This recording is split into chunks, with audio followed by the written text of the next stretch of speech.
तलवार पी चिदम्बरम पर लटक रही है। संविधान पीठ ने याचिका पर इस वक्त तक कुछ भी नहीं कहा है। आपको बता दें, कल से ही ये पूरा मामला जारी है। कल हाईकोर्ट से, दिल्ली हाईकोर्ट से पी चिदम्बरम को बड़ा झटका लगा था। उसके बाद सीबीआई उनके घर पहुंची थी। थोड़ी देर बाद ईडी भी उनके घर पर पहुंची, पर चिदम्बरम अपने घर पर नहीं मिले थे।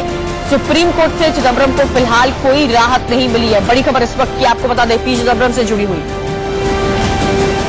ज्यादा जानकारी के लिए सीधा रुख करेंगे आशीष सिन्हा का, हमारे साथ हमारे संवाददाता जुड़े हुए। आशीष, आपसे जानना चाहेंगे आखिर कहां है पी चिदम्बरम, क्योंकि वो कोई सांसद या एमएलए तो रहे नहीं थे, वो देश के पूर्व वित्त मंत्री और गृह मंत्री रह चुके थे। कानून का सामना क्यों नहीं कर रहे हैं वो? देखिए, पी चिदम्बरम कहाँ है ये तो कांग्रेस को भी नहीं पता। हालांकि कांग्रेस जरूर पी चिदम्बरम के साथ खड़ी है, लेकिन सबसे अहम बात यह है कि पी चिदम्बरम को सुप्रीम कोर्ट से कोई राहत नहीं मिली, क्योंकि 2 बार पी चिदम्बरम के वकील कपिल सिब्बल ने सुप्रीम कोर्ट से जल्द सुनवाई की मांग की और दोनों ही बार ये कहा कि जब तक मामला सुप्रीम कोर्ट में लंबित है तब तक उन्हें गिरफ्तारी से राहत दी जाए। लेकिन कोर्ट ने कोई भी आदेश जारी करने से इनकार किया। अब बॉल जो है वो सीजीआई की कोर्ट में है। सीजीआई ये तय करेंगे कि इस मामले की सुनवाई कब की जाए। जांच एजेंसियों की बात करें तो उनके हाथ खुले हुए हैं, जैसा कि उन्होंने दलील दिया था हाईकोर्ट में या लोअर कोर्ट में कि वो पी चिदम्बरम को गिरफ्तार कर पूछताछ करना चाहते हैं। वो गिरफ्तारी करने के लिए स्वतंत्र है, क्योंकि सुप्रीम कोर्ट की तरफ से चिदम्बरम को कोई राहत नहीं मिली। हालांकि अभी भी उनके वकील कपिल सिब्बल, विवेक तन्खा, इंदिरा जयसिंह, ये सभी रजिस्ट्रार जनरल के बाहर खड़े हैं, ऑफिस के बाहर, और इस बात का इंतजार कर रहे हैं कि आखिर पी चिदम्बरम की याचिका पर सुनवाई कोर्ट कब करेगा। आशीष, चिदम्बरम पर गिरफ्तारी की तलवार लटक रही है। उधर कांग्रेस नेताओं की प्रतिक्रिया सामने आई है। पहले प्रियंका गांधी का ट्वीट आता है, फिर राहुल गांधी का ट्वीट आता है। यहां तो कांग्रेस सीधे सीधे मोदी सरकार पर ब्लेम करती हुई नजर आ रही है। आरोप लगा रही है कि ईडी, सीबीआई, मीडिया सब मोदी सरकार के हैं।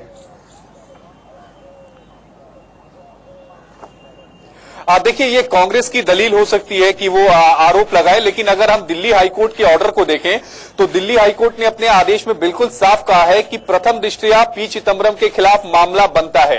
ये अपने आप में ही गंभीर बात है। दूसरी अहम बात है कि पी चिदम्बरम कल से ही गायब हैं।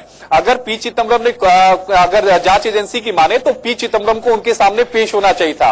ये एक बड़ी वजह होगी पी चिदम्बरम को लेकर जांच एजेंसी के ग्राउंड की कि उनका जो बेल प्ली है उसके डिसमिस किया जाए, क्योंकि पी चिदम्बरम ने सुप्रीम कोर्ट में जो है वो इंटरिम बेल मांगी है, यानी अंतरिम जमानत मांगी है। ये बहुत बड़ा सवाल खड़ा होता है। शुक्रिया आशीष जानकारी देने के लिए। चलिए, अब आपको हम 5 तस्वीरें दिखाएंगे स्क्रीन पर। ये देखिए और समझिए कि कल से पी चिदम्बरम के साथ क्या कुछ हुआ है। चिदम्बरम के घर पर कल जब सीबीआई पहुंची थी उसकी तस्वीर आपको दिखा रहे हैं। जैसे ही हाईकोर्ट से झटका पी चिदम्बरम को लगा था, सीबीआई शाम में उनके घर पर पहुंची थी। पर पी चिदम्बरम, देश के पूर्व वित्त मंत्री, देश के पूर्व गृह मंत्री, यूपीए टेन्योर में पहले वित्त मंत्री थे, उसके बाद गृह मंत्री, वो अपने घर पर नहीं मिले। कल हाईकोर्ट से दूसरी तस्वीर देखिए, कल हाईकोर्ट से बहुत बड़ा झटका लगा था। आखिर कहां है चिदम्बरम, ये बड़ा सवाल यहां पर खड़ा हो रहा है, क्योंकि गिरफ्तारी की तलवार उन पर लटकी हुई है। कल भी पहुंची थी सीबीआई ईडी की टीम, आज भी पहुंची है। आज सुप्रीम कोर्ट में सुनवाई होगी। ये पूरा मामला अब सीजीआई के पास पहुंचा है। ये पूरे मामले पर अब चीफ जस्टिस ऑफ इंडिया सुनवाई करेंगे। कहां है पी चिदम्बरम, ये बहुत बड़ा सवाल अपने आप में खड़ा होता है। कोर्ट ने सिर्फ इतना कहा है कि चीफ जस्टिस साहब इस पर सुनवाई करें और चीफ जस्टिस साहब उचित समय पर इस पर सुनवाई करेंगे। लेकिन सर जिस तरह से सीबीआई और ईडी जो है उनके घर पे जा रहा है, छापेमारी एक तरह से कर रहा है और उनको ढूंढ रहा है, कह रहा है वो मिल ही नहीं रहे, कानून से भाग रहे हैं। कौन कानून से भाग रहा है? ये कहाँ लिखा है कि जिस अभियुक्त की बेल की अर्जी नामंजूर हो उसको अपने घर पर बैठा रहना चाहिए? वो अपने वकील के पास हो सकते हैं, अपने रिश्तेदार के पास हो सकते हैं, कहीं सिनेमा देखने गए हो सकते हैं। प्रोसिक्यूशन है या प्रोसिक्यूशन है, ये देखना पड़ेगा।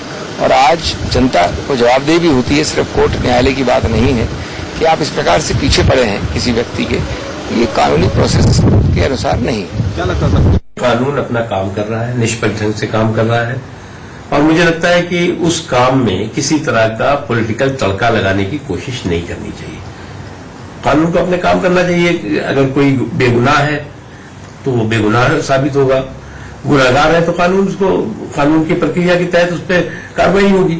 इसमें मुझे नहीं लगता कि कोई किसी तरह का जो है वो राजनीतिक गोलाभाग करने की जरूरत है या राजनीतिक आरोप की जरूरत है।